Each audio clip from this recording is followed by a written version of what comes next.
It is nice to see, after nearly 2,000 years, that the subject of this evening has brought together so many interested, serious students of a very remarkable, fabulous subject.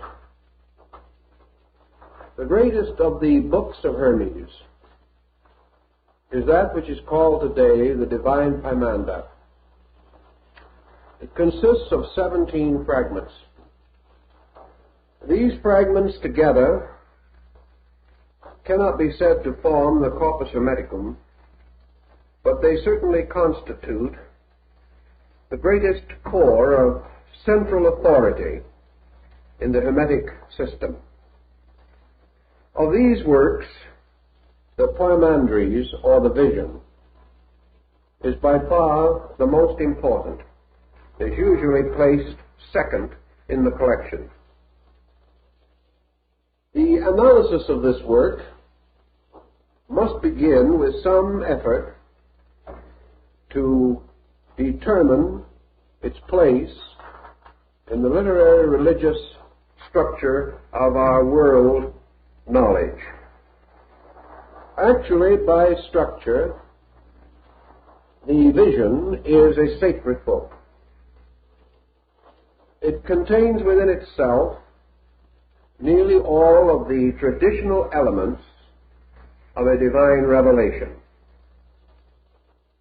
We have no real right to say that it is a plagiarization from other systems, although, as in the case of nearly all sacred books, it shows some indebtedness to earlier or contemporary thought. This must also be said of the Bible, or of the teachings of Buddha, or of the writings of Confucius. Thus we may say that the Vision not only gives us a firm insight into the Hermetic theory, but also explains clearly why this gradually came to be of unusual interest to chemists, and how it made possible, perhaps, the rise of symbolic alchemy. We know immediately when we approach the book that we are in the presence of something resembling an apocalypse. There is a reminiscent likeness to the vision of Ezekiel, or to other ancient literary and religious fragments. On the other hand, there is also a strange note of uniqueness running through the book. This uniqueness is not in the words, nor necessarily in the word pictures which are produced. It is in the arrangement of other available elements. That these elements existed prior to the production of the Hermetic writings, we cannot doubt. Therefore, it is the sequence into which they are placed. It is the order and descent of ideas which bring with them a certain newness, as though we had taken old and familiar pigments and paints, used a traditional canvas and the well understood brushes and palette, and yet it painted a picture that was new, a picture that combined much of the wisdom of the past and provided a kind of key to open doctrines which had already attracted and held public attention. Thus, I think we may say that the Vision represents a kind of key to the great theological mysteries of antiquity. It reduces them to a reasonable and recognizable order. It is a powerful defense of comparative religion, and like the Apocalypse of John, shows that the author or authors had a wide acquaintance with religions apart from the area in which this work is believed to have been produced.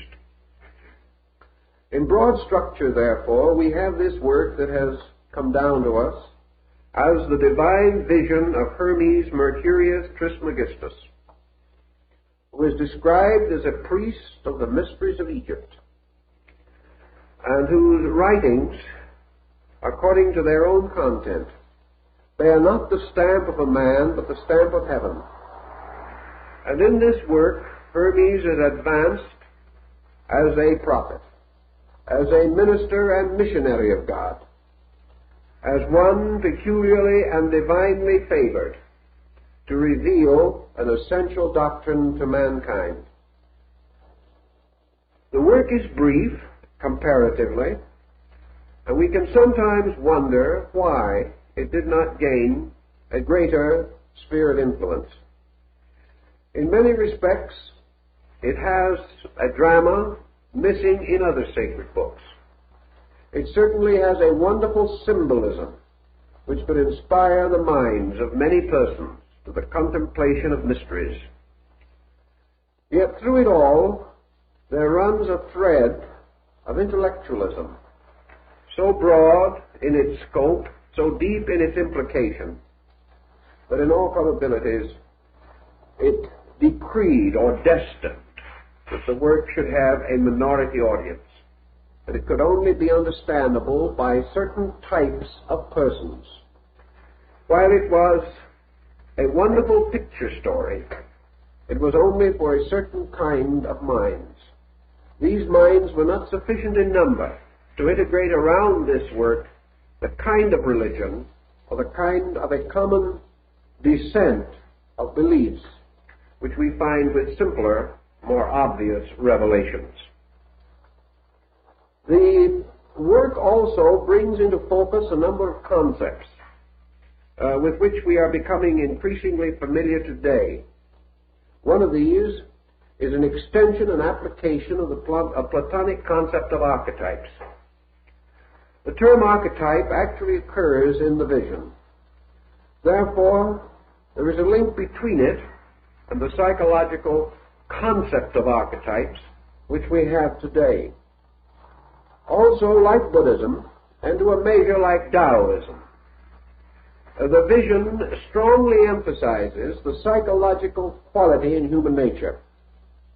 It deals with mind, it deals with reason, and it deals with the pitfalls into which the mind may lead, and the method of rescuing the individual from the disturbing influences of his own thoughts. Thus, the work may be regarded in modern terms as psychological, and it presents religion as a psychological mystery. It presents theology not in its traditional or conventional form, but more as a philosophy. And we must assume from the collected product of the Hermetic group that the work was that of a philosophic religious body, in which perhaps philosophy took predominance, but in turn became the instrument for the clarification of spiritual principles. There is much subtle wording in the vision also, wording which has to be rather carefully examined. It is quite probable that for 15 or 1800 years, from the decline of Greco-Egyptian culture to the rise of modern humanism, that these subtle inferences would have but slight impact on the public mind. There was very little ability to equate them, to find in them familiar responses through the long, dark ages which we call the medieval world. Now, however, we have restored much of the learning which would enable us to give this great dialogue, which it essentially is, its place in our modern world of thought. We come across two or three important points which call for, well, a certain divergence from our principal theme or stream. So we will have to be prepared to reach out into comparative religion just a little in order to clarify the issue. The story takes, as in the case of the vision of Ezekiel or in the Apocalypse of John, the general pattern of the recounting of a mystical experience which occurred to the principal person, in this case Hermes.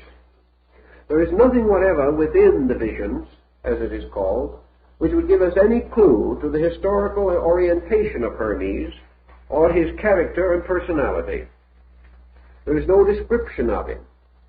He simply appears as a person passing through an extraordinary internal revelation.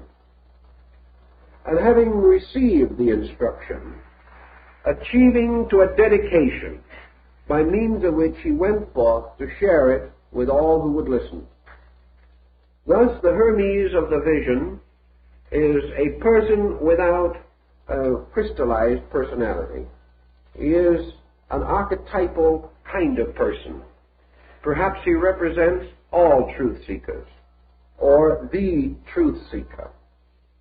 Certainly he experiences that which all truth seekers hope to experience, the kind of a reward by which they come in the end to the substance of their soul's desire. So we find, according to the vision itself, this man wandering forth alone into the wilderness. He comes to a distant place, a place apparently barren and forlorn, but one apart from the ordinary habitations of men. Here he seats himself and begins the quiet internal meditation upon the mystery of truth. Now, in this meditation, we are told in the vision, for example, that Hermes divides himself or separates himself from his body and his senses. This almost immediately gives us a certain hint of yoga or Vedanta, the presence of a discipline by means of which the conscious energies are directed away from objective things is clearly indicated. Hermes was following a formula or a pattern. He was performing a certain kind of devotion. And the implication further is that this devotion is that which was taught in the mysteries or in the secret schools of initiation. In any event, he retired into the inner parts of himself. He relaxed his objective senses. He depended not upon them, but upon the extension of an intuitive nature within him. And as he internalized, separating himself totally from all the concerns of this world, departing not only into the wilderness of a desert place, but into the inner wilderness of his own life, apart from all things, he suddenly beheld the universe open around him. It seemed to break, burst, unfold with incredible rapidity. And he beheld, filling the universe, filling space, a strange monster. This monster was a great winged dragon, which writhed and turned and twisted in the air. And when we come to this, we come to our first exploration of comparative religion. For the description of this dragon is almost identical with the description given by Confucius of the mind of Lao Tzu. It was this strange, incredible power monster. Something like the Chinese dragon, particularly the imperial five-clawed symbol of heaven. To the Chinese, the dragon was the symbol of universal energy. It was the symbol of life per se. It was the symbol of all power and of God as power.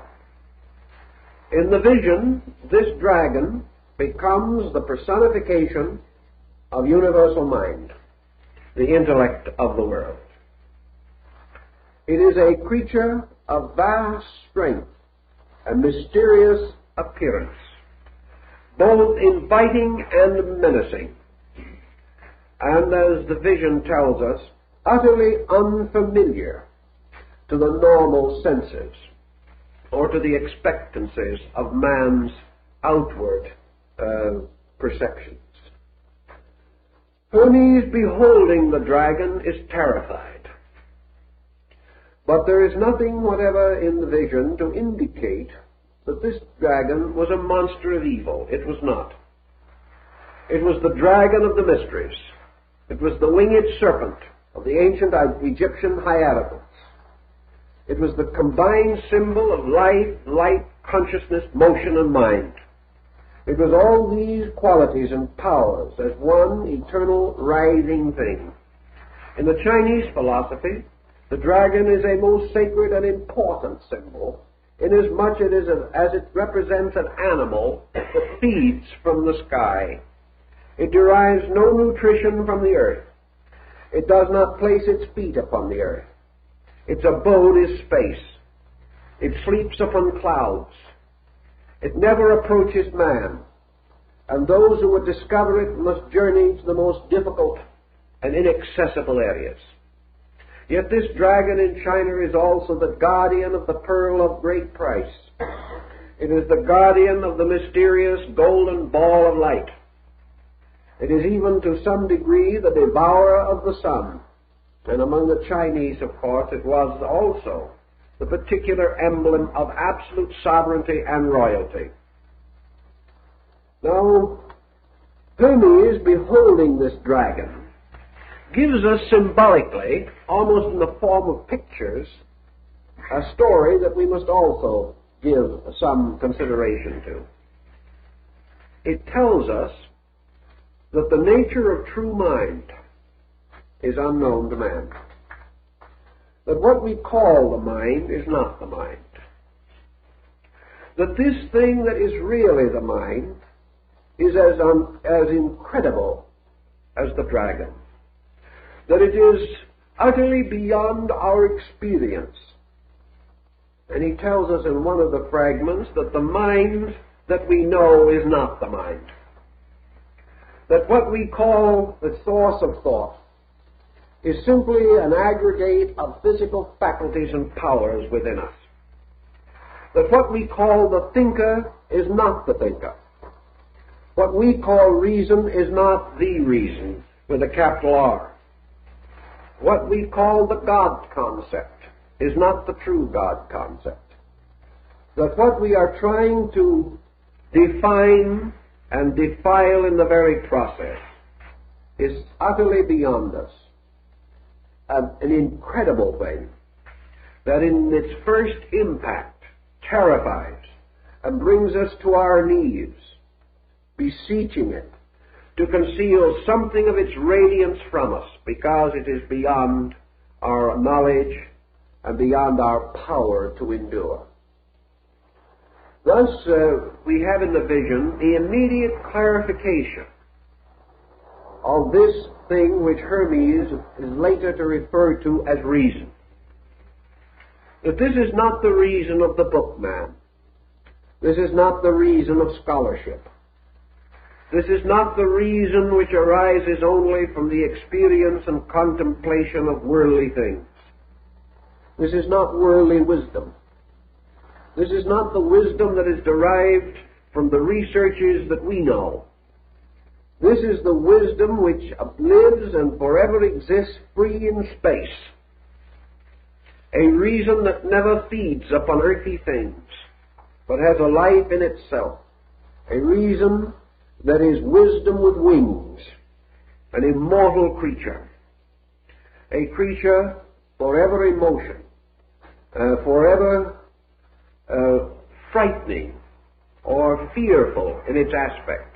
But at the same time, this fearfulness of appearance only, for this reason destroys nothing, attacks nothing, injures nothing.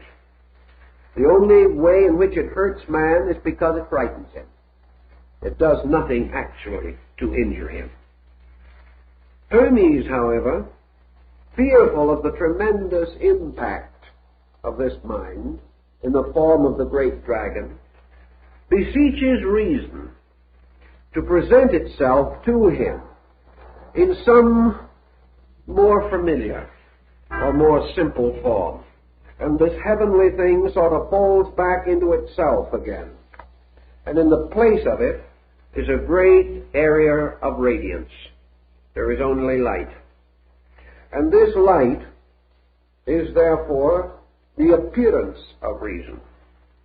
This light is a radiance abiding in space. This light carries within itself the power of the dragon, yet it is not of the same terrible and menacing appearance. This radiance, then, to Hermes, obviously permeates all space, and reason takes upon itself the power of enlightenment. It is revealed as the enlightener, or the bringer of the light of the mind. And Hermes feels himself lifted up, and he is placed in the midst of this radiance. And he stands there, supported only by space and the light, having a foundation in everlastingness, because he is in the substance of light itself. And from this substance there can be no falling, and there can be no injuring, and there can be no lack of anything. And yet, because Hermes has asked for wisdom, and asked to know the mystery of the great reason, which is the master of the great mystery of the world, he beholds something else, made possible to him out of the power of the divine mind.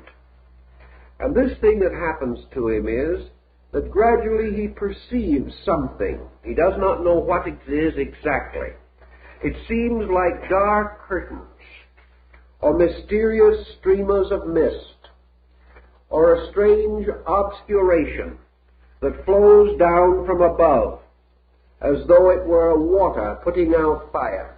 And this strange mist-like darkness, descending in every direction, slowly causes the radiance to fade out. The radiance is dissolved into this mist.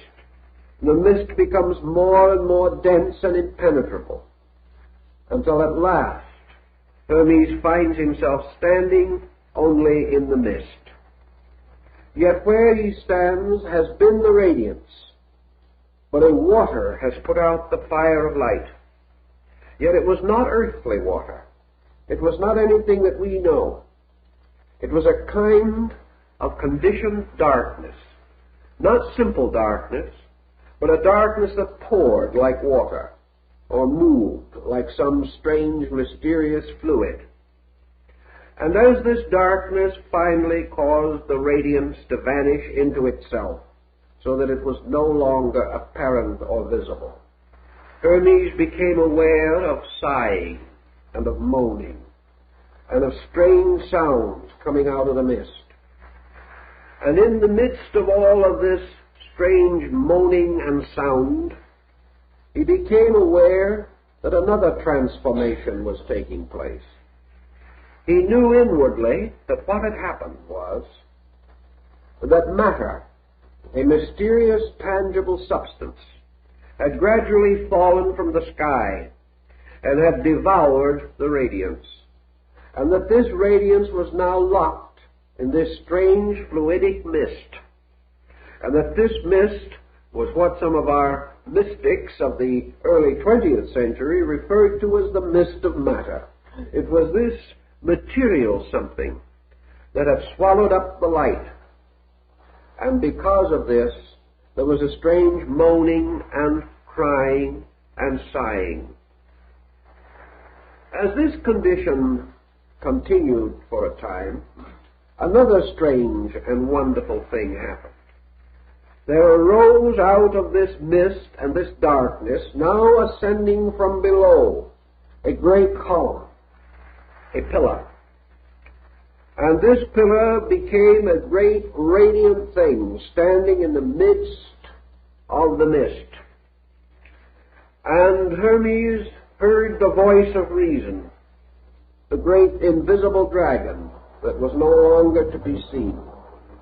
And the invisible dragon declared that this mysterious thing that had risen out of the darkness was the word of the mind. the power. That this mysterious mind-word power represented a kind of instrument that was brought forth and created out of mind itself, out of being, out of reason, that was to stand under everlastingness as the symbol, like the column of Enoch, of the enduring fact. It was the pillar perhaps set up in Egypt, referred to in the Old Testament. Anyway, it was the steadfastness of the Lord, standing forever like a rock, like a great column, a great lighthouse or tower, forever standing in the darkness. Now this thing that stood in the darkness was a symbol also. But it was a symbol that in the Hermetic mystery, and particularly with some of the later Hermetists, takes on a great many attributes. This tower takes on some of the qualities of the mysterious rainbow of Noah, because this tower is the tower of the covenant. While this tower stands, there also stands the power which stood, stands, and shall stand. This column represents the presence of reality in the midst of all things. In fact, the great mind instructs Hermes that this tower is the certainty in the midst of the darkness. It is the ever-present and indestructible monument, the lighthouse, the testimony unto the ages. And perhaps Hermes is not so far from the fact when he tells, indirectly, that to him this tower means law. This tower is the law. And this law is the law that stands in the darkness, that remains whether man knows it or not, sees it or not, understands it or not. And modern science, looking out into the universe, beholds a tower of law which it cannot break. And that which in its own nature is forever invisible reveals itself by the immutability of the seasons, by the motions of planets, by the great courses of cosmic systems, by the principles of growth in all things, by the harmonies of elements, by the structure of cells, and by the mysterious formulas which by their reversal can even split the atom. Every one of these things stands as a strange lighthouse in the darkness, bearing witness to the fact that this world in which we live is forever supported and sustained by the single column of the divine will, and that this will is the proof that God cannot, has not, and never will depart from his world, that this principle stands forever.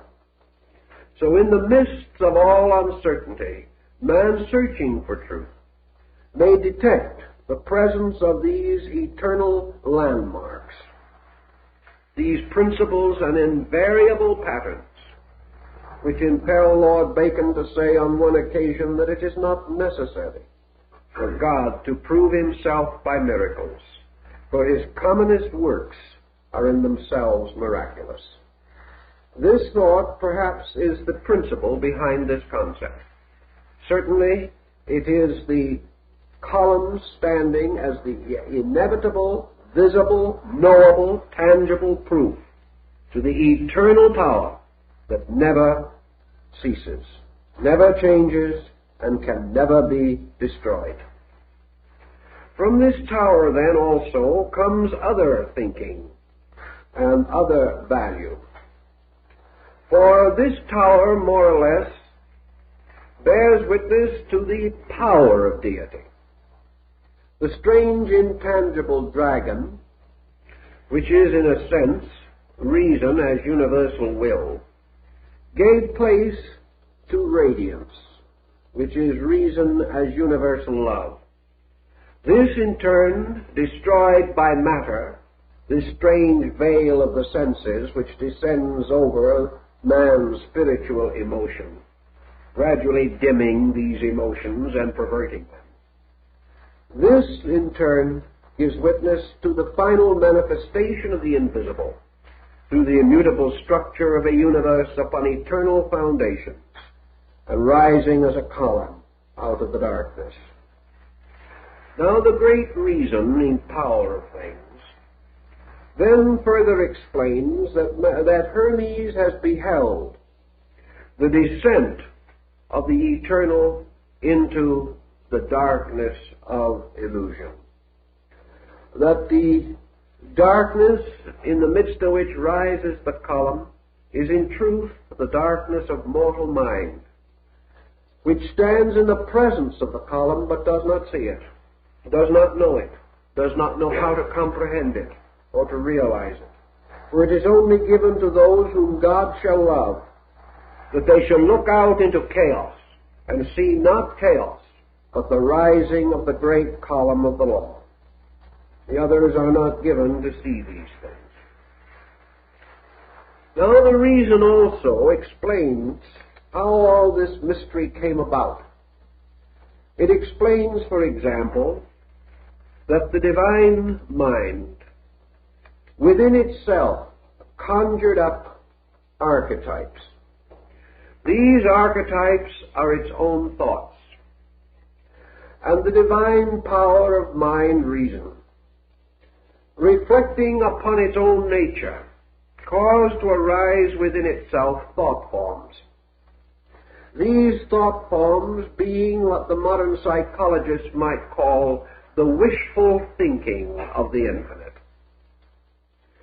The infinite possessing within itself absolute potential, and with also the power of absolute transformation of potential into potency.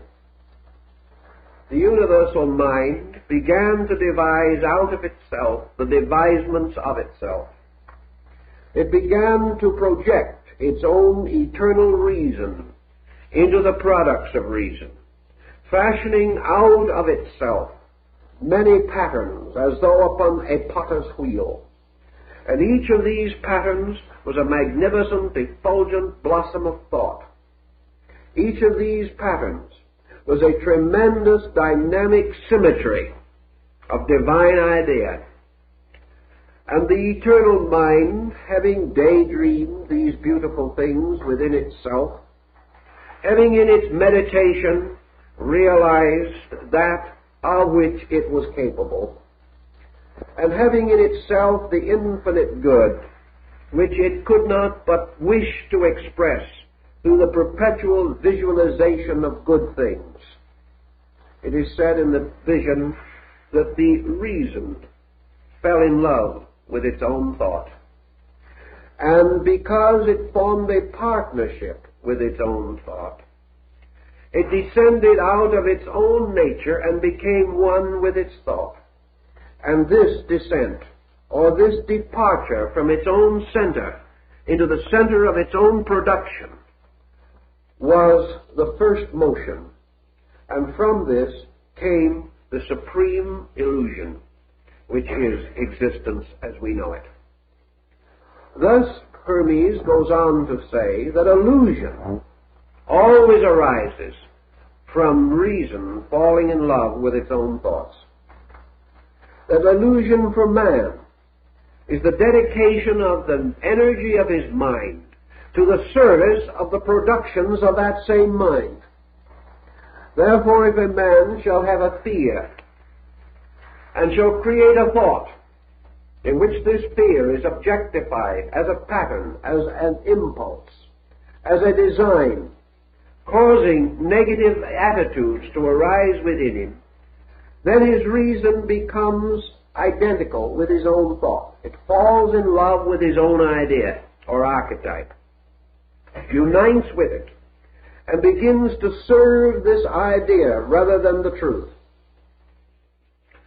Wherever this occurs, negative habits set in, and man loses his own center, becoming the servant of thought, and forgets that every thought is a production of himself. Therefore, that the service of his thought is merely the service of a lesser part of his own nature. Forgetting this, he dedicates his life to the fulfillment of his own thoughts, and in so doing wanders further and further into space, like Dionysus, following the magic mirror held by the Titans.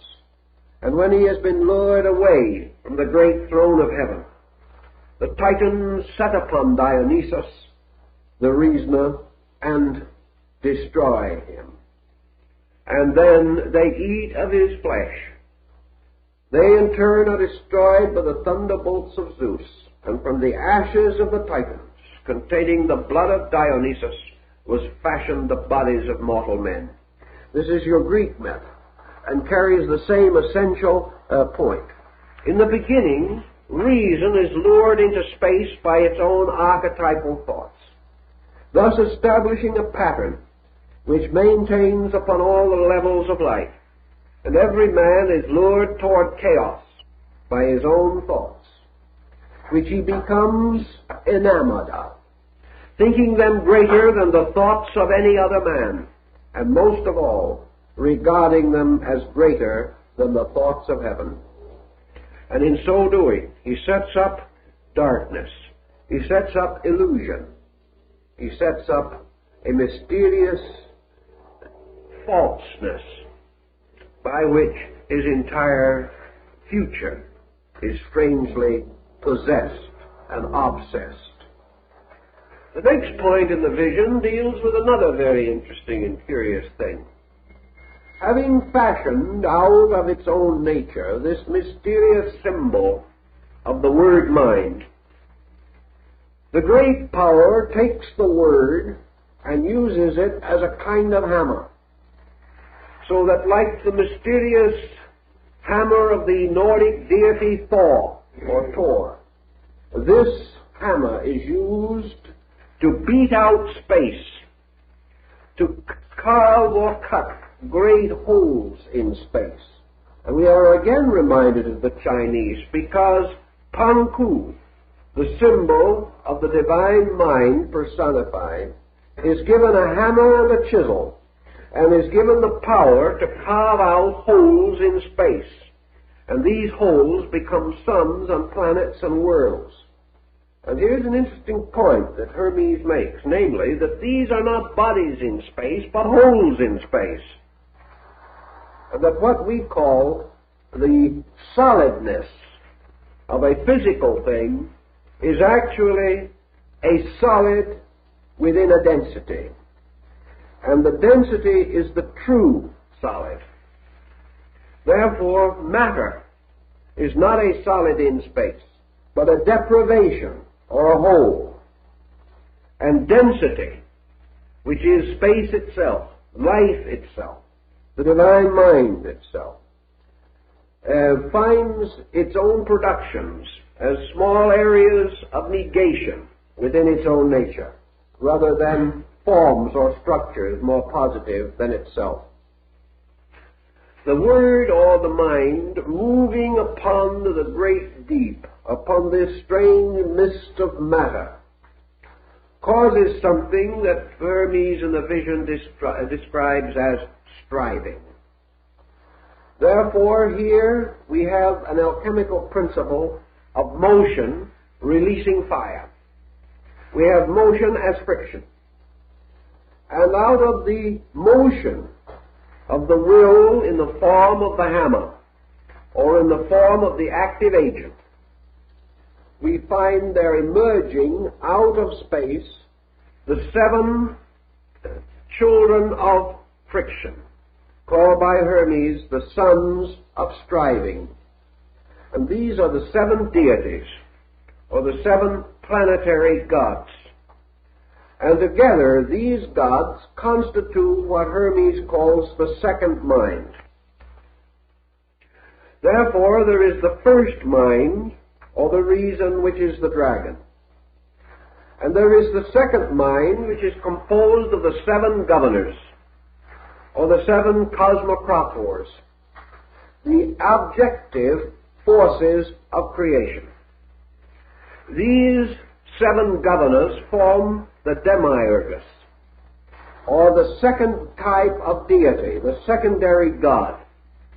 And to such orders of deities would belong Zeus in the Greek order, or Jupiter in the Latin.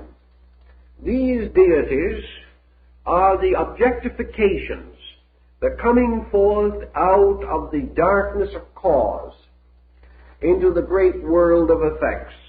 Universal reason, the first mind, therefore operates through the second mind, which is the orderly sequence of creative bodies and worlds.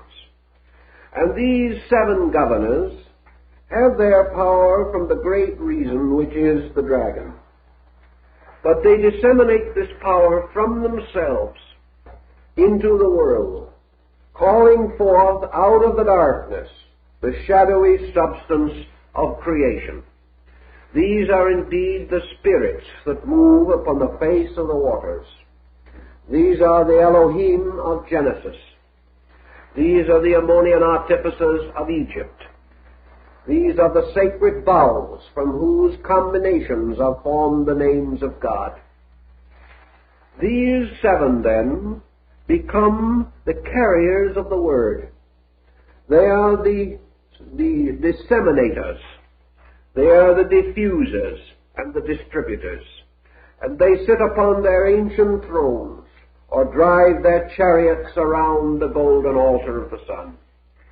We have, therefore, now the concept of the emergence of a universe, of a solar system, or of a power. Now, in the midst of these procedures, Hermes beholds something still further. He beholds, rising out of the deepness and darkness of things, Anthropos, the divine man. Anthropos seems to stand in the midst of all things. He appears to stand as an isolated and lonely creation. As Goethe says, twixt heaven and earth dominion wielding. This is the mysterious, primordial, archetypal, universal man. This is the total man. This mysterious great man of the Zohar, who stands with his head in the heavens, one foot upon the earth and the other upon the oceans. This is the great macrocosmic man. And this man, in the Hermetic doctrine, is the one and only begotten Son of the Father.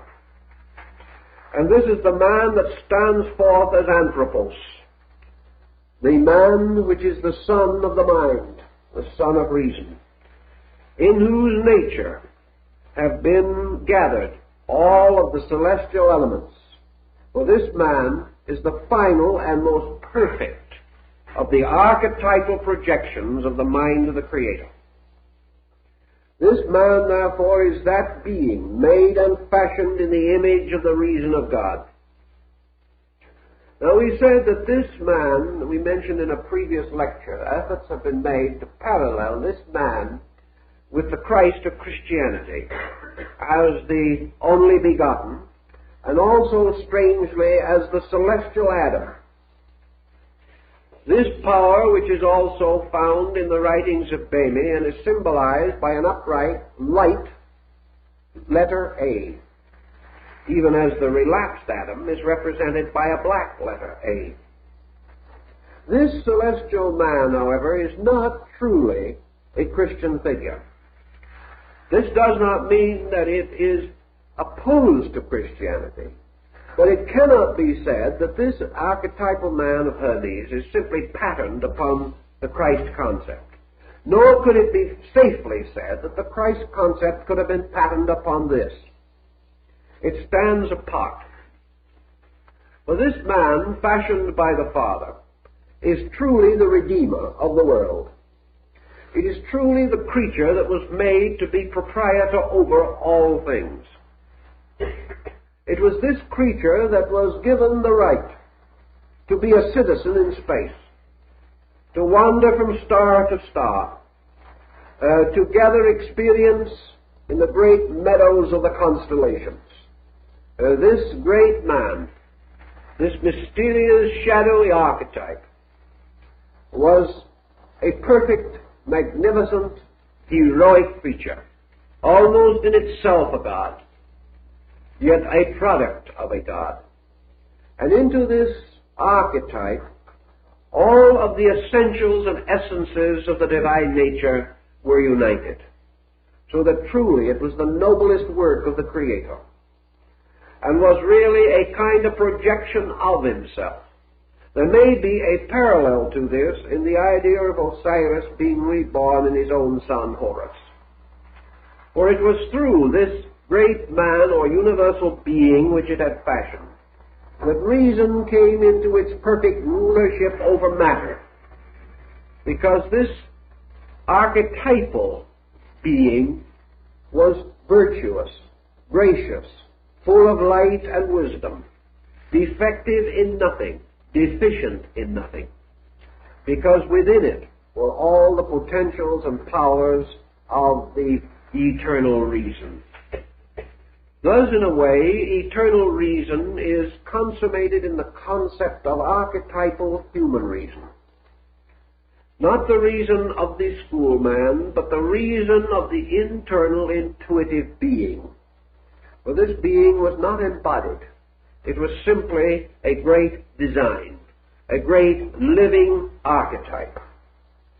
Into this archetype, however, the Creator placed not only the tremendous potential of its own being, but it placed therein also the peculiar habit of itself, namely the habit of daydreaming. This creature, like its father, could project thoughts from its own mind. It likewise could conjure up ideas, fall in love with them, become possessed by them, and wander away from its own strange, ethereal space foundations. And there is a wonderful word picture of this universal man, this anthropos, standing upon the rings of the seven governors, or the masters of the planets, and gazing downward into the mystery of the unknown. Hermes tells us then also a very interesting fact that I believe has become quite a point in Jungian psychology, namely that in the presence of the unknown, man is always in the position of being liable to a fall.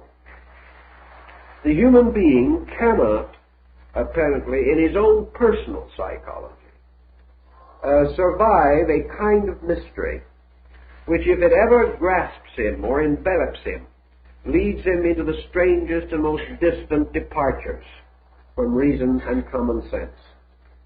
And in the vision, this anthropos, this divine man, standing with the governors of all things, looks down into the abyss, looks down into the strange whirling shadows, somewhere in the midst of which there is a broad, desolate, plain-like area, matter. Matter which has swallowed up the radiance of the dragon. Matter, all of the atoms of which are seminal with God, filled with the seed of God, filled with the power to bring forth dragons of themselves, filled with life, this life being more or less than the thought of reason, the eternal thought of the eternal thinker. And then the Pymander shows a certain indebtedness to Greek mythology. For this anthropos, this heavenly man, gazing down into the abyss, gazes as though into the depths of a still pool or upon the surface of a burnished mirror. And looking down into the abyss, he is like Narcissus in the Greek legend. He sees, looking back up at him, a strange, shadowy likeness of himself. This is the projection of his own thought in the daydream of creation. It is his first sensing of the power which he possesses within himself to create by reason.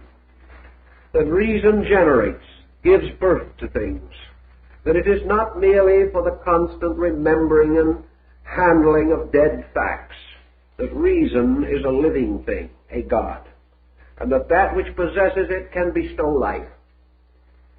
And this anthropos, looking down, becomes enamored of its own mysterious reflection, and descends or hurls itself from the ring of the governors down into the darkness of the underworld. It goes not because of sin. It goes rather because of fascination. It goes because within the nature of mind is an eternal inquiry, that the thinker cannot exist without his thought, that reason cannot escape the instinctive desire to reason, that the noun is forever giving birth to itself in the form of the verb. Therefore, that the thinker without a labor is inconceivable. An existence which does not seek to solve the mystery of itself is inconceivable. And an existence that is not fascinated by the projected shadows of its own creation is also inconceivable. So we find this universal man moving downward, precipitously, but voluntarily. And as it moves downward, there is a reaction from below. A mysterious veiled being, like Erda, the great earth mother of the Nordic rites. A mysterious mother principle, rises out of the darkness of the below and envelops the anthropos with robes of mist and of darkness, envelops it with strange protecting garments, and in these garments it falls into darkness and into sleep, and suddenly it is born again, and its birth is in the birth of body. And this thing which fell from the rings of the stars is reborn as the weeping infant coming into this world. Now, Hermes is not really telling us the story of human birth primarily. That is not his motive. Remember, our anthropos, or our man now, is a kind of mind. Of course, the great mother, the enveloping mother, is form or body, which to protect this mind in the darkness of the abyss wraps it in a kind of swaddling garment, which is also not different from a grave cloth, and thus protecting it, protecting the power of the mind by encasing it in a form. It then leads it downward into the world of form. And we find then archetypal man passing from the state of a spiritual existence to the state of a material existence. And symbolically, man the thinker is born into this world. Man not as a person, but as an instrument of reason. Man as a projection of the Father. Man really is the wish fulfillment of the eternal. Man as reason, exploring the darkness of the field of its own thought. So what has actually happened now is that the dragon, having projected the archetype of creation, creates an instrument by means of which it can move into its own archetype. This instrument is archetypal man, the symbol of Manus, the mind thinker. And taking upon itself the likeness of its own mind, it moves into its thought, falls with it into nature or into matter, and comes forth as embodied reason. This embodied reason is a strange thing, for it has a tremendous invisible and a comparatively limited visibility. This creature, wrapped in cloths and robes, is almost incapable of motion. It has lost all memory, as in the famous Gnostic hymn of the Robe of Glory. It has lost all memory of its own origin. It has, however, come into existence with a spark, and this spark is the seed of reason.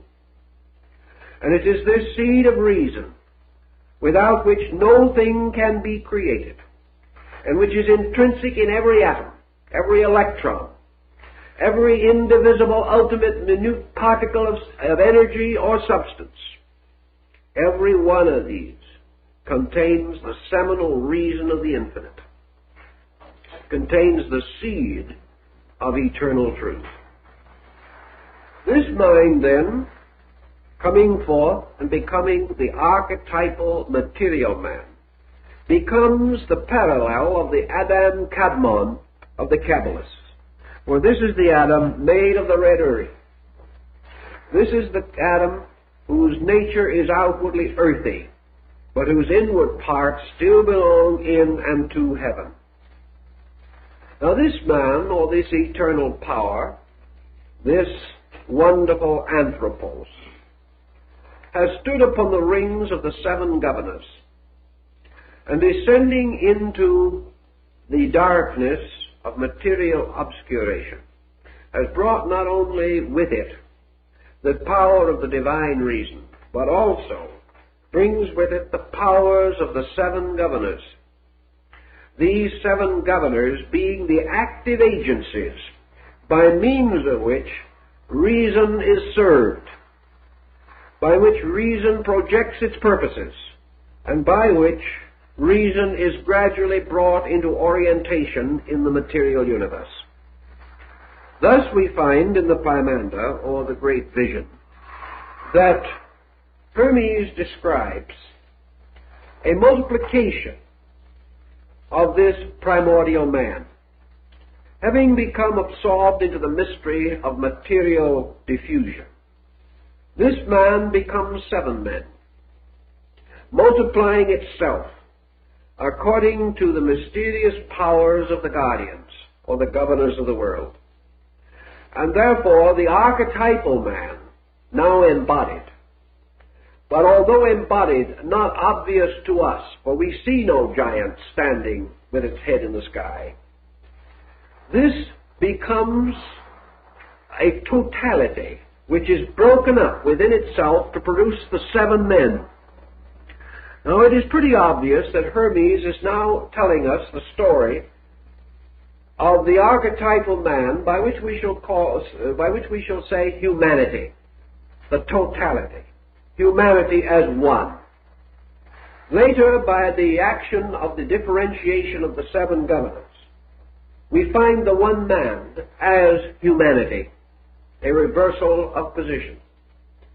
So out of the one man come the seven androgynous male-female beings, and these, in the Hermetic tradition, represent the seven races. They are the seven differentiations by means of which humanity can be variously distinguished into levels. And each of the races, therefore, is an embodiment of the power of one of the seven guardians sitting upon the circle of the stars, and the infinite progression of things. And these generations are reflected as the gradual individualization of the power of reason. Each of these seeds develops within its own nature its own individuality. For the symbol of the anthropos, or the universal man, is the symbol of individuality rising in the universality of divine reason.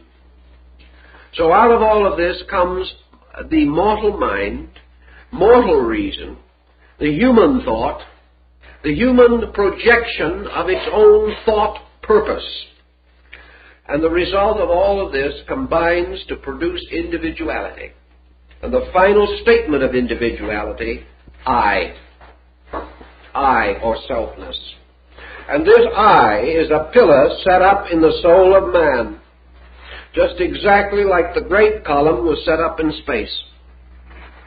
And this pillar of selfhood, or selfness, becomes man's great center of assurance. It becomes the mysterious axis tree upon which turns the entire wheel of his existence. And it is this same wheel which, as Buddha taught, he clings to so desperately in the cycle of transmigratory existence. So there is an I, a column set up in the soul, which to each individual becomes the peculiar symbol of his godhood. But this symbol of his godhood is a strange and illusionary thing, and in the pursuit of it, man passes into a constant procedure of separation, segregation, division, further division, until finally, out of the one comes the circumference of ultimate diversity. And while the eyes shine like little stars, matter becomes an incredible area of selfnesses. And these form a new kind of matter, which is interesting and curious in itself.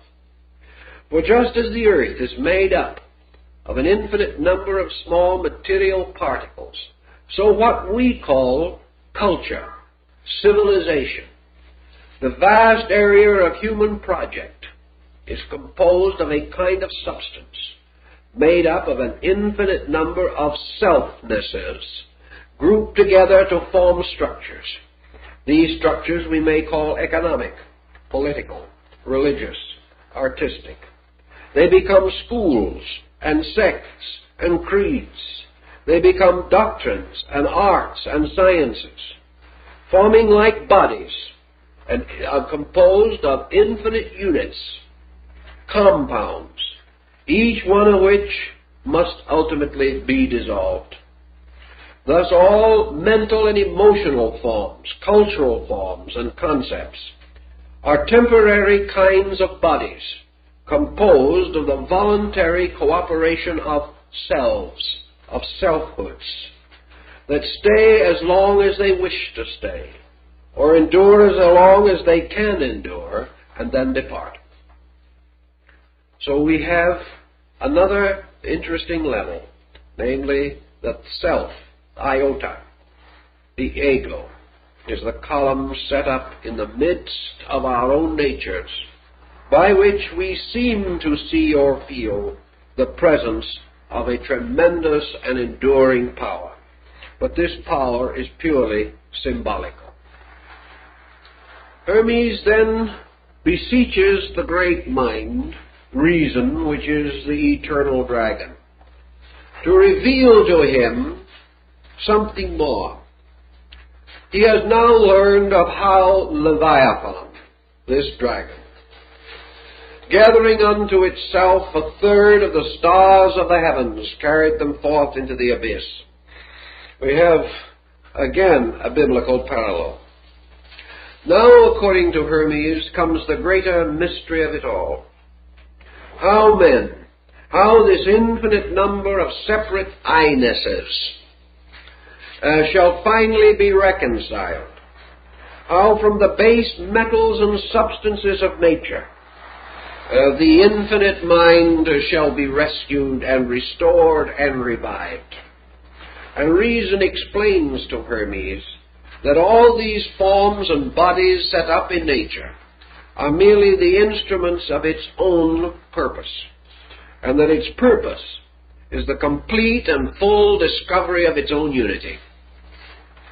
Man, in order to experience that which is good, must have certain need, must have desire, and must be capable of the archetypal thought of good. It must have the ultimate archetype of unity in order to experience its own eternal unity. That which is undivided knows not its own unity unless it passes through the experience of apparent diversity and discovers itself. Thus reason, through this vast pageantry and circuit of things, is forever concerned with its ultimate goal, self-discovery. That from the exploration of the not-self, it shall be restored to the equilibrium of the self-knowing. And the great mind, or reason, tells Hermes that the course of this is a vast cycle of which the death of man is a miniature representation or replica. And the reason says to Hermes that man is separate from truth because of the various deflections which affect its minds, which affect its attitudes, and particularly divide it from others of its own kind. The formula for regeneration as set forth in the vision is almost completely Buddhistic.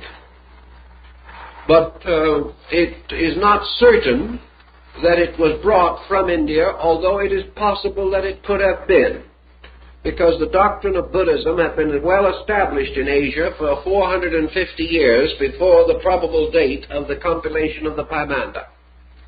In any event, this pattern, perhaps supported by the Babylonian account of the adventure of Ishtar at the seven gates, certainly gives us a clue to what we want. The soul passing out of the body at death, therefore proceeds toward the goal of liberation. What is death to the body is achieved by a certain disenchantment of the mind. Thus, as body must die to release its occupant, so illusion must die in order that the truth content in reason may rise victorious over error. Here again is a strong psychological position. And in this sense, death thus becomes disenchantment, the reason escaping from the wiles of the senses and from the pressures of material situation. We have something a little reminiscent also of the Parzival legend and the young prince in his experiences in the enchanted garden of Klingsor, the black magician.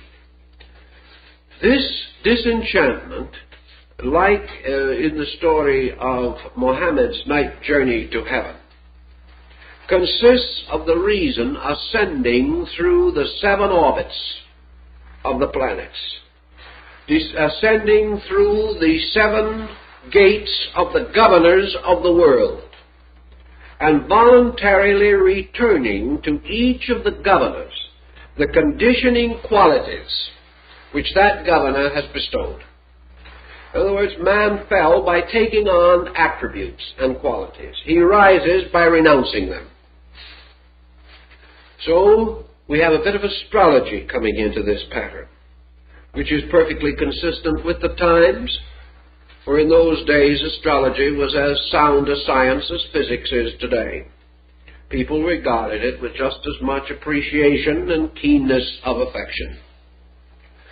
So the disembodied being, the disenchanted one, who has wakened from the sleep of material life and has passed out of this world of matter into the sidereal world of the divine machinery, moves first upward through the gate of the moon.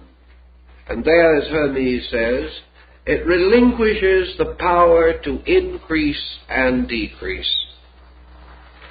In other words, it ends the moods, or renounces its strange allegiances by which man has become servant of the moon, servant of change, servant of vacillation, servant of mood, servant of generation, servant of all these things which in their inconstancy hold up the mirror of illusion in which the being sees the distorted reflection of itself.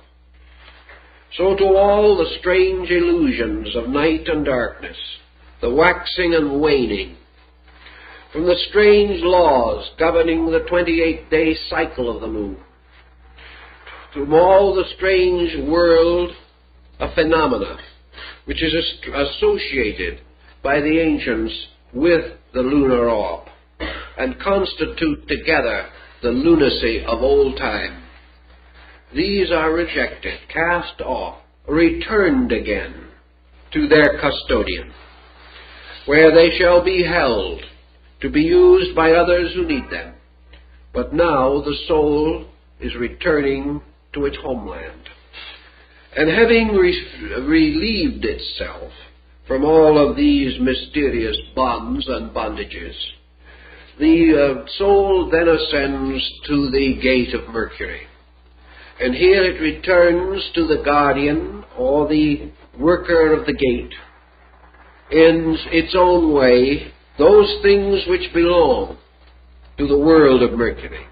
And Hermes says that these include all manner of deceit, all manner of false thinking, all schemes, all plots and strategies, all brilliant intellections which have no substance in themselves, false knowledge, false learning, sophistication, that by which brilliance is mistaken for truth, and the light of sophistry is substituted for the light of reason. These things must return again. A man to pass through the gate and ascend must pay the fee of the gatekeeper. And at each gate, the gatekeeper demands its allotment from the nature of man, so that at each gate man loses something of his mortal or corporeal nature. And he ascends to the third gate.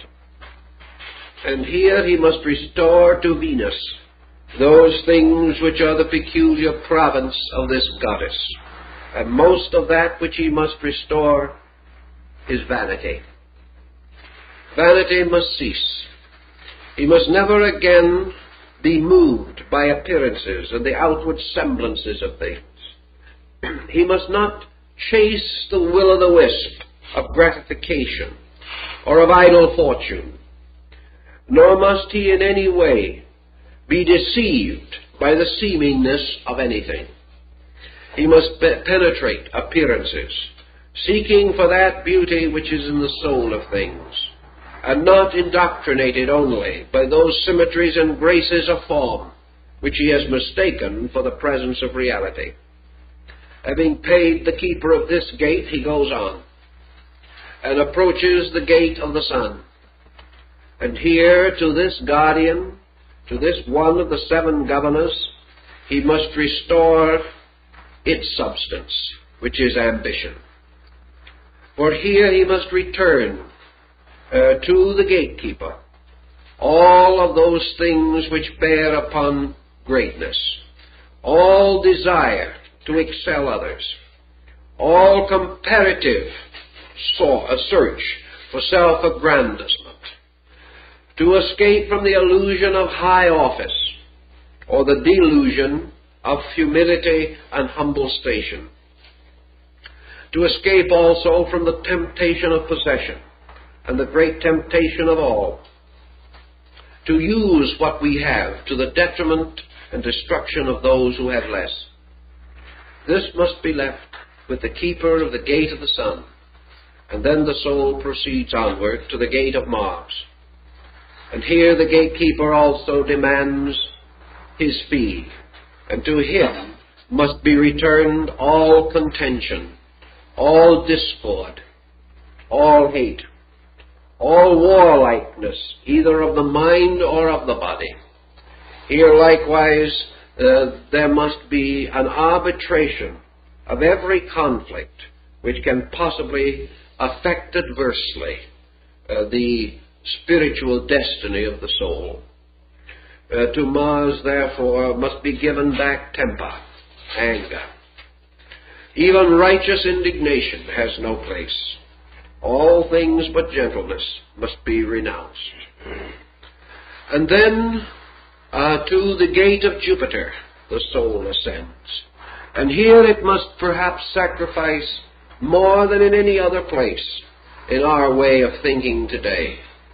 For here we must sacrifice judgment of others. Here we must sacrifice the type of thinking which many people regard as philosophical. We must give up the mental solution to the mystery of life. Here we must end forever the discussions, discourses, debates of the learned. Here we must also seek to escape from theoretical knowledge, from the common mistake that if we name a thing, we know it. Here we must reform the whole concept of our higher learning, making it identical with the quest for reality, rather than the accumulation of a wealth of ideas, which may seem to be a marvelous fortune, but really are only a burden to the spirit. And having passed through this gate, the soul comes finally to the gate of Saturn. And here it must give up those things which are its most basic ideas. Its belief in life and death. Its belief in happiness and sorrow. Its belief that this world bears anywhere within the substance of itself any injustice. Also, we must give up all compromise about the laws of nature and the laws of God. Here we must give up all evasions.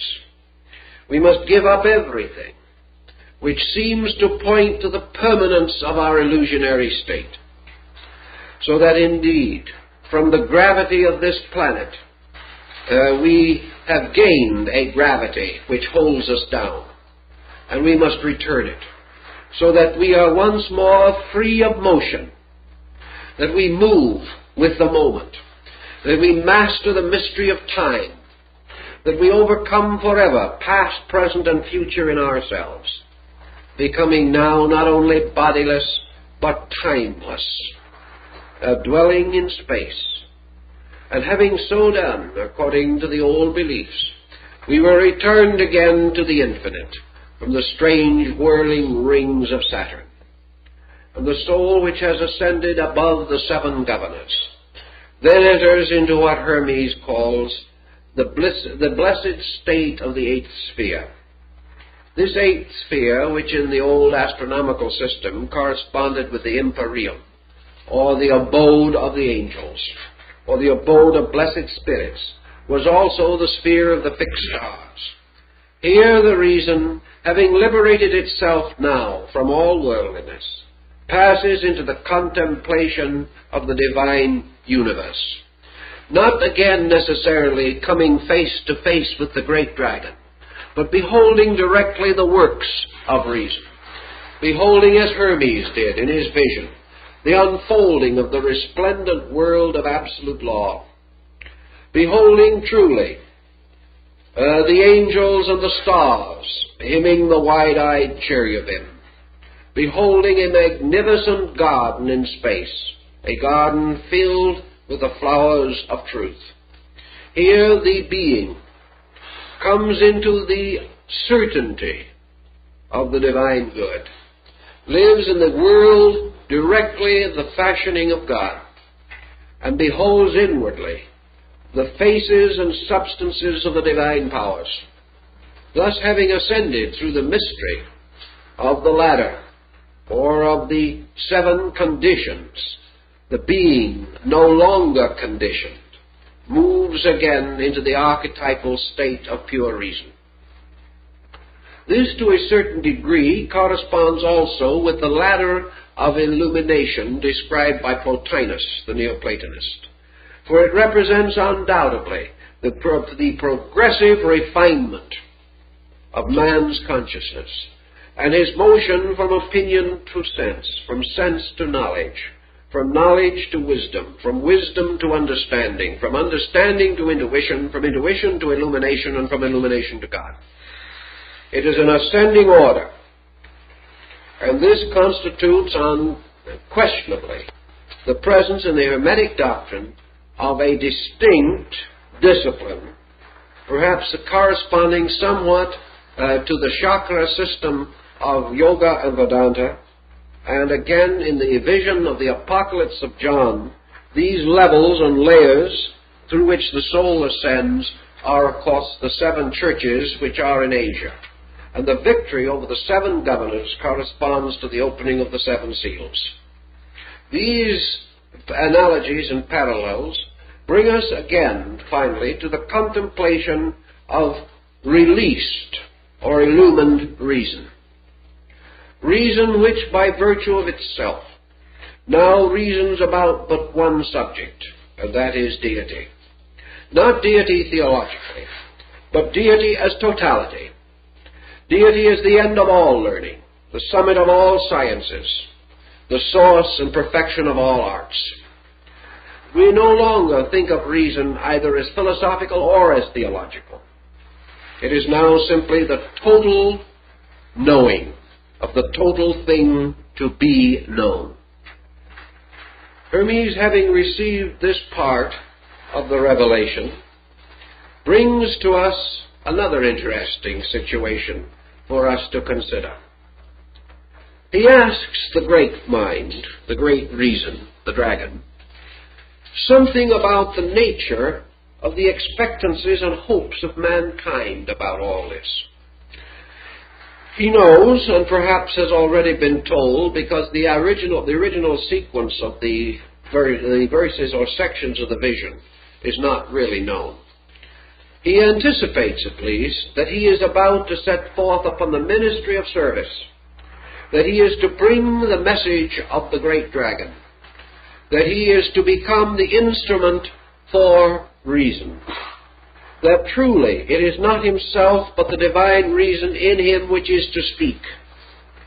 And he asks, naturally, to whom shall the reason speak, and who shall understand the reason? How shall this strange ministry be promulgated? And the dragon answers him very, very definitely, but of course, as always in these cases, a dogmatic way which is not clearly practical, at least not in its first presentation. First of all, the reason assures Hermes that the secret of the final liberation of all things is that the same reason which in its substance overshadows and permeates is also the same reason which in its fragments, divided and embodied, must accept the doctrine. Thus reason speaks only to itself. It speaks from the total appearance of itself to the diversified appearance of itself. And because every germ of life contains the seed of reason, this seed can be restored, it can be released, can ultimately be raised from the darkness of its ignorance to an abiding in eternal light. However, this reason, in the case of mankind, is deeply buried and hidden within the structure of mortality. It is obscured, punished, almost destroyed by the senses. It has slight, if any, opportunity in the confusion of our outward living to achieve its proper and purposeful end. Therefore, the divine reason tells Hermes very simply that the course of procedure, much as in the biblical parable, is that Hermes shall go forth and sow the seeds of reason, that he shall bring the message, and the message shall fall upon fertile ground and upon sterile ground. And there shall be some who will immediately accept. There are others who will ultimately accept. There are many who will not accept, for time or time and a half times. That there will be those who, understanding, will in various degrees of intensity rise from the darkness of their sleep and search for this reason which is the true substance of themselves. There are others again who will believe it, but will not seek. There are some who will say, this is true, but it is not for me. There are others who will say, sometime, when things are different, I will search, but now I cannot. There are others still who will say, I would like to search, but my worldliness is stronger than my faith. Therefore I shall cling to that which I know. At some time, perhaps, I shall know more. All kinds of humanity. And there are some who shall blaspheme the reason, shall deny that it exists, and say that man comes out of the earth and will return to it, and that is all. And these shall be considered as abiding in a strange, thrice dark darkness. For they are not only without the light, but they are without the vision of the need of the light, and they are without the possibility of the hope of the light. These different beings will variously react, and some may turn upon Hermes and injure him. Some will ridicule him. Some may attempt to destroy him. Others will pass him by and ignore him. And a few will listen. More will argue. And some in turn will attempt to convert him to their ways. But in all cases, it is his duty to preserve always the vision and the reason, to serve it in every way that he can. And if it shall happen that a man shall not come to know the reason of the world, because the voice of Hermes has not reached him, or the voice of other prophets sent by God have not come to him, or men have so diluted the words of the prophets that they can no longer guide their lives by the ancient ways, these men are not lost. They are not destroyed, nor is there for them any great and eternal evil. They shall simply at death go to sleep. And they shall sleep, and they shall move in their sleep through the gates and the keepers of the gates. And in their sleeping they shall pay no fee, and they shall return nothing to the keeper of the gates. And they shall return again into the great eighth sphere, but they shall sleep. And they shall sleep through the mystery of this, and in their sleeping they shall float into the sphere of the stars. And in the sphere of the stars is a river, flowing forever, which is called by us the river of stars, the Milky Way. And this Milky Way is the nurse of little souls, and it nourishes them out of the milk of life. And when the souls reach this, they shall enter upon the stream as little ships upon a river, and they shall float, and float, and float. They shall float back again, down into the world, and be born again. And so they shall float back into the dream, and into the illusion from which they have never awakened. And they shall rest for a little time among the stars, and then they shall be born again in this world. And they shall keep on this cycle until they awaken. For they cannot be released until consciously and voluntarily they return to the seven guardians, the fees of the payment of the seven spheres. This, Hermes is told by the eternal reason, is not because God loves or hates, because God punishes or rewards. For there is nothing that God could hate but himself, nothing he can reward but himself. There is nothing that he can say, well done, to, except the doing of himself. There is no way in which a part of himself can be lost to himself, for he is all and he is forever. Therefore this great cycle goes on, not by fear, not by hate, not by punishment, nor by reward, but because it is under the mysterious axis which is called the spindle of necessity, upon which all things turn. And these are the roads and the ways and the machineries by means of which the divine power fulfills its own work. They are the functions of its body, just as circulation and assimilation and excretion are functions of the mortal body of man.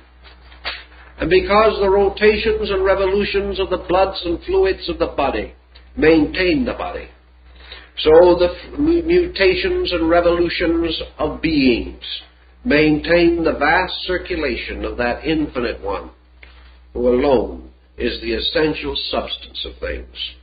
Thus this great procedure is function. It is the proper and inevitable way in which growth perfects its own mystery, and by means of which all archetype is fulfilled. And in the fulfillment of archetype, there is then the end of both the dream and the dreamer. And the dreamer awakens, the dream vanishes, and reality, fully aware of itself, abides continuously in the state of conscious reason, the eternal state of all-knowing, but liberated from the great illusion which is self-knowing. This concept gives certain comfort to Hermes, who then declares himself as willing to accept it. He also declares that it has come upon his consciousness, that he knows that the sleeping of the body is the waking of the soul, and that the waking of the body is of the sleeping of the soul. That man has two ways of life, two kinds of life. A life in which the senses are awake and the soul sleeps, and a life in which the soul is awake and the senses sleep. And that he now has joined himself consciously to the wakefulness of his soul, and that by this waking he does not destroy the senses, nor does he turn upon them as upon some evil thing, nor does he hate them. He simply returns them to the substances of space to which they belong. He returns them to the great keepers, who are the guardians of these things, and proceeds on his own victorious journey back to his own native land. He has completed his Odyssey. He has fulfilled the terrible journey which began at the siege of Troy and ends when he reaches the land of his birth. Hermes, then, conceiving these things, meditates upon them, and he tries to give us a certain further insight as to the meaning of religion and of the place of reason in all things. The word reason is hard. It is a word that we have to use. Perhaps some of the things we have said have indicated its extra-intellectual dimension. Certainly Hermes did not mean rationality as we use it. He did not mean the reasoning power as we have it. He meant rather the self-knowing consciousness of deity, which achieves a kind of existence by liberating itself from the self-knowing of all the parts of itself. But while the parts remain self-knowing, the total is not. When the total becomes self-knowing, the parts are not. It is a formula, and it is a formula that is to be found in many ancient works, but perhaps nowhere evolved and developed with as much dramatic insight as in the Hermetic legend or fable. Also, Hermes accepts this reason as a kind of complete and total insight without condition. In other words, reason implies complete freedom from the pressure of sensory perception. It implies complete liberation from any false pressure of thought or emotion. Reason is the pure power of rational cognition. It is that which inevitably turns upon fact and moves into identity with truth. Reason is therefore a kind of undisturbed ability to approach the thing in its substance, and is utterly impossible so long as pressures of any kind, mental, emotional, or physical, color or influence cognition. Thus we have in the concept of this pure reason almost a Buddhistic idea. The sense of nirvana as we find it, the samadhi of the saint in Eastern mysticism, this condition of the total experience of reality without the recognition of self-existence, the drifting of the personality to sleep, in which in this moment, when the personality ceases, the universal part, the universality takes over, opens and rushes in upon man, perhaps even with the terrible aspect of the great dragon. Sometimes also in the subtle radiance with which that dragon later enveloped its power so that it was more easily cognizable by Hermes. But in this pure reason is pure knowing, the knowing of causes, the knowing of things not by their names but by their substances and natures. Pure reason is therefore the utter cognition of total existence, total life, total energy, total God. And this cognition, by its very nature, as Hermes himself realizes, moves the individual gradually from his own existence to something else. Hermes fully realized that this ultimate state of reason could not belong to man. This perfection of cognition, this total apperception and apprehension of all things, was no longer a human faculty. There could be only one all-knowing power. There could be only one reason behind all things reasonable. Therefore, man himself could not ever become totally perfect in this rational faculty. The only answer was that as man ascends and leaves his humanity behind, he leaves also behind the mysterious image of the redeeming man, the anthropos. For the anthropos represents man's awareness of his nearest proximity to reason or reality. Thus the anthropos represents the extreme of conscious learning, conscious wisdom, conscious understanding. It is the highest state in which a being can contemplate its own source. Therefore it stands above the circle of the worlds. It stands as the only begotten. It is selfhood, the only born of the selfless. Man, therefore, can attain, perhaps, to an heroic state. For the hero of the Greek is the anthropos of Hermes. Man can reach a condition where perhaps all knowledge shall be granted unto him, where everything knowable he shall know, where everything learnable he shall learn, and everything capable of being understood he will understand. But when he attains that, he stands on the borders of space. He stands gazing out upon the final expanse of actual participation, identification, by means of which all things observed and contemplated have their intervals removed. This man cannot achieve by his own reason. So Hermes, following the Eastern mystics, Buddha and others, realized that at the last step, human reason simply ceases, and something else goes on. And this thing that goes on is that which grew up through human reason, which became, so to say, the tutoring power. For as man brings forth his children and raises them to their maturity, man likewise within himself brings forth his reason, educates it, directs it, disciplines it, and brings it to its maturity.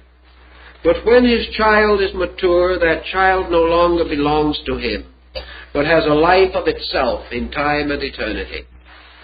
He has been only the custodian, the guardian of something he could never own. This is Hermes' concept of reason.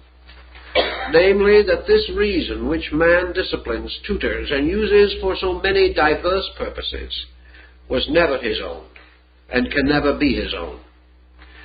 By means of the cultivation of it, he gains certain joys, certain experiences, certain opportunities. But as he shares the companionship of his children in their growing years, only to have them leave him when they reach their own majority, so reason, having attained its majority, leaves man and goes back to God. It carries with it that part of man which is by a strange spiritual heredity associated with reason. It more or less carries back the only thing that is left of man by that time, and that is his own reason. But his own reason, leaving the world behind, leaves its own selfhood behind, and becomes again universal reason. So as Hermes is told by the great mind, or the great dragon, the only reason a man can be saved is because the divine reason is in him, that it cannot be taken from him. He may conceal it, and if he shall rise against this reason with all of the skill and bitterness of his own disillusionments, if he shall become like a fallen angel, a rebel in space, so that he raises his hand against heaven to destroy it, though he deny heaven, though he deny God, though he deny reason, though he lock himself for 1,000 lives within the small circle of his own contempt, he can do nothing. This reason cannot die. He must ultimately join all that has gone before and walk the path that all others have followed. For this reason will never die, it will never rest, it will never surrender itself.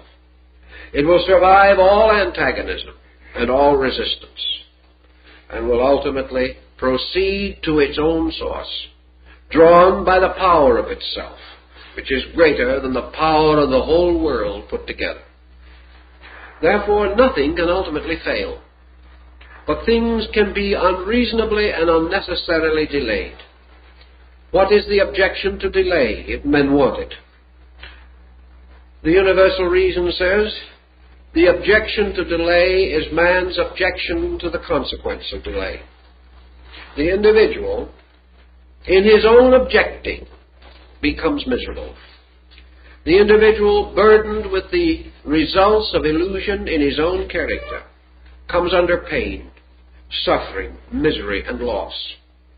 As in the philosophy of Buddha, man passes under the keeping of suffering. He must pass through all causations and consequences due to his own ineptitudes. Therefore, the way of reason is the way of peace. It is the way of release from obstacle. It is the natural and proper way that a man should go. It is perfectly proper that a parent shall raise the child. It is perfectly proper that it shall guard it and educate it and bring it through many dangerous periods perhaps, and sit by the side of sickness in the night, nursing and praying that the child's life shall be spared. It is also proper that the parent shall enjoy the life of the child and shall look forward to the fullness of that life for the child. But when the child grows up, which is like human reason reaching its majority, the parent, the old body, the personality with its senses and its limitations and restrictions, shall be so selfish as not to release the child, that the parent shall try to dominate the child, shall hold its life beyond the proper time, shall make this child the servant of its own happiness, instead of freeing the child to live the life that was its proper purpose. If, therefore, having brought the child to majority, the parent then continues to press its own will upon the child, then this child's life is damaged. Then there are sorrows for both child and parent, and perhaps the child will rebel, or perhaps the parent will have a broken heart because it has not received the sympathy and understanding which it feels it deserves for having so faithfully reared that child. This is the problem of reason and the mind. When man's mind reaches a point of skill whereby it is capable of sustaining itself and having its own life, it is then the proper purpose that this mind reason should be allowed to grow.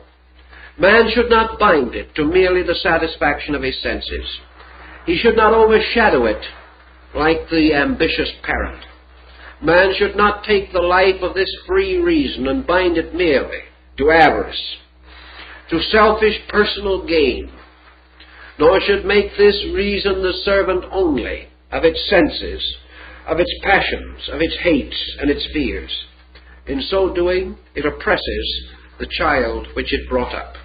It refuses to free the reasoning part to fly upward to the sky and to the light according to its natural destiny. Thus man can delay the return of the seed of reason to its eternal ground. But he cannot prevent it. For in time this struggle, this conflict will exhaust the selfishness in man. He cannot go on forever. He cannot be hurt forever. At last, raising his eyes, asking the heavens for pity, he must come face to face with the column of law that rises in the sky. And he must realize that against the eternal will he has struggled in vain, and that his waves breaking against reality are themselves broken, but reality stands unmoved. Thus, in the return to reason, Hermes points out that eternal reason, speaking through him, Hermes, gave its message to his disciples, who are also reasoned. That one speaking to another is one speaking to the same. That everywhere the message goes forth, and it shall come as a ray of light to the sleeping seeds of itself, and they shall burst forth out of the earth, and those who are ready shall follow, and those who are not ready will not follow. This following is of no importance, nor does it have any meaning, because all these things are within the common reason, which is the infinite good.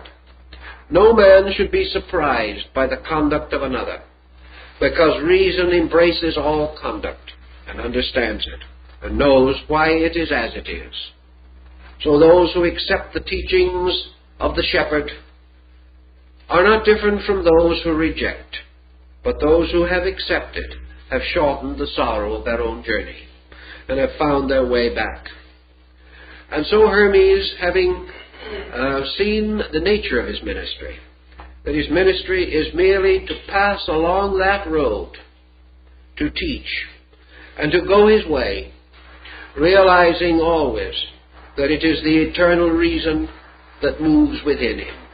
That if he is quiet and at peace, this reason will lead him, and it will make those who know him receive his words, and it will be acceptable to those who are ready, and for the others there must be the silence and the return to the stars.